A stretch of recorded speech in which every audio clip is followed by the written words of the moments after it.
I think right now is a great time to be alive if you like horrible times. You know what I mean? Right? It depends what you're into. Like if you like, paranoia and just disintegration and impending doom, this is go time. This is your jam, baby.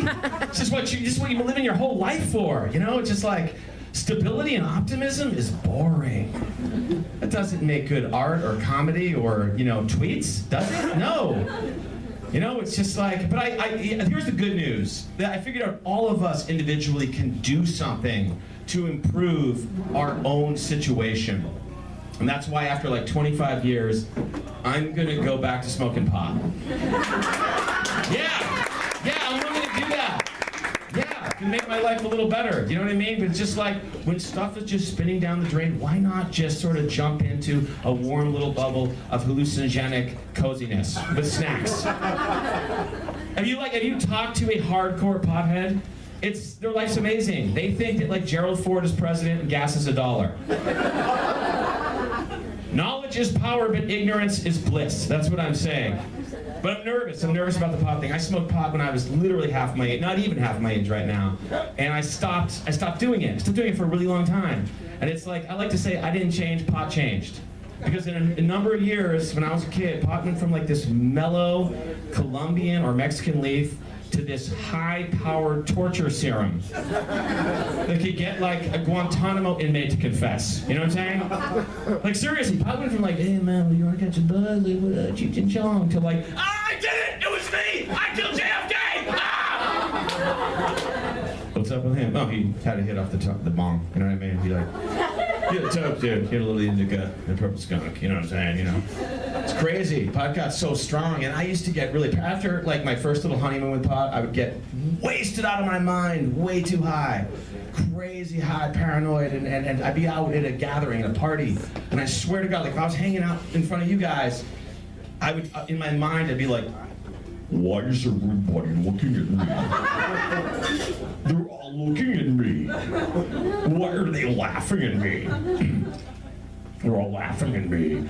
And it's ironic because now I'm a comedian and I'm like, why isn't everybody looking at me? Why aren't they laughing at me? Me, rah, me. Very ego-driven, you know what I'm saying? But it's like, I do love the culture of pot. I think it has a great generosity, whether even not you like to smoke it. Like, it's all about giving what you got and just sharing it and stuff like that. It's like, you're at a party, and you're in that room, people are passing it around. It's going around in the circle or the oval. Like, you could be on the other side of the room in the couch, and they will reach out and turn that circle into a parallelogram. You know what I'm saying? It's like destroy geometry because they want to include you. And it's like, you feel bad. You feel bad saying no in a way. You know what I mean? Like, I don't want to, why am I bumming them out by like not, it's like being in certain countries where you like accept the thing they offer you. You know what I mean? I feel bad. I just always wish they just passed around something that I like. You know what I mean? Like, hey man, you want some coconut cream pie? It's 23% coconut cream. Get you full. And I would like eat the whole thing in 30 seconds and then get my ass kicked. You know what I'm saying? Because there's a limit. There's a limit to generosity. Pot. I stopped smoking pot when I started reading a lot of stuff, a lot of, medical literature or whatever. I read that, marijuana seriously decreases your memory, which is why I stopped smoking, but I borrowed money from people who do, basically. That's what but I'll just tell you this, I just get serious for a minute. This is true. Marijuana messes with your depth perception, okay? Especially young people here, do not mess around with that depth perception because once I got so wasted, I thought I was like that far away from success. And boy, was I off on that one. My God. By miles on that one. Anyway, I love acting. I think it's safe to say all of us comedians love acting. It's so fun. Let's do more acting and stuff. Recently, I discovered my acting range. So check this out. If I walk in just in my normal, everyday, how I dress or look or whatever, I always hear I should play a teacher. It's always like, oh, this guy is like blah blah, some kind of a teacher, blah blah, teacher, community college teacher, because I give off that vibe. You know what I mean? I give that vibe. Disrespected and underpaid. You know what I'm saying? Like, you can't do that, sir. Don't try to get my auditions, okay? Get your own. You can't do what I do, all right? You don't got that. I got that. But if I do this, this is gonna blow your minds. Check this out. I make this adjustment. Substitute teacher. Yeah! What's up, Improv Side Room? Yeah, that's what I'm talking about. Where's Christian Bale? Let's have an acting contest. I'll take a method suggestion. I don't care. But I think about things a lot, you know what I mean? Think about the big picture stuff, you know? And recently I was thinking about, seriously, like, what am I accomplishing in my life? Like, what are my major accomplishments going to be? Those big bullet points that nobody can argue with. And I thought one way you can define a person's life is if you're famous, it just says it on your gravestone. You know, it's just like Sir Laurence Olivier, actor, or George Washington, president. And what is mine going to say someday? That's what keeps me up at night, like Adam Gropman, you know, comedian, substitute teacher, tech support specialist, door-to-door census worker, seasonally, gas station attendant, flower delivery man, ... Please see back of gravestone. You go to the back, it's like, had paper route, shoveled snow, picked strawberries, can type 50 words a minute, able to lift heavy boxes, for hotel and restaurant work, see other gravestone. That's not a cool gravestone.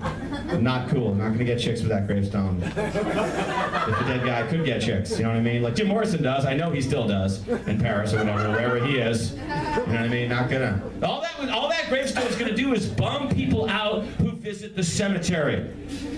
They're gonna be like, honey, come here. You gotta see this one. No, trust me. I can't explain. Look, see that right there? It's so sad. He's still trying to get work. Nobody hires the dead. So much discrimination. But, my wife and I have this thing at home. It spins around, and it goes like, It's a kid. Yeah, it's a child, a little human being, a little biological blob that came out of one of us. You dig what I'm saying? You know what I mean? He's adorable. He's awesome. I love him. He's great. He's great. But it's very exhausting. It's a very exhausting time. Because he's kind of still in the terrible twos, you know, and I'm just coming out of the fucked up 40s. So, you know what I'm saying? Just like, you know, he's throwing dishes, trying to punch me in the balls. I'm taking St. John's Wort, listening to Metallica. Yeah, gotta listen to Metallica. And I don't mean like ballad Metallica that you guys kind of jumped on the train late. I don't mean, you know, nothing else matters. I mean like 10 years before, like pre-haircut Metallica. Like really horrific shit, okay? Like Master of Puppets. I mean like...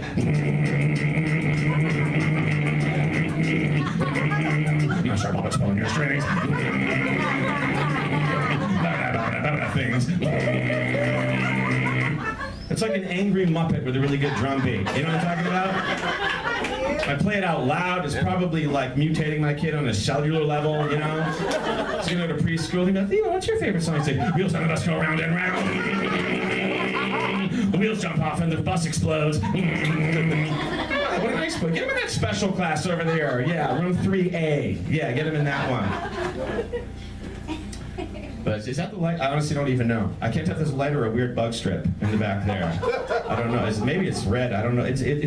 Are we in an airport? I seriously don't know. That's the weirdest light I've ever seen. Okay.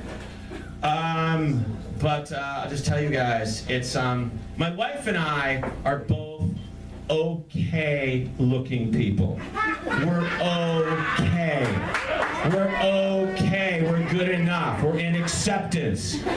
We got to have sex with other people before we met without using extreme subterfuge or knockout drugs, okay? We used real photos on our website, whatever, dating site, okay? We're okay with it. We're like Nebraska 8s on a good day, okay? And I don't mean a hip neighborhood of Omaha. I mean Iowa border north bullshit, okay? Fucking Iowa, whatever, I don't care.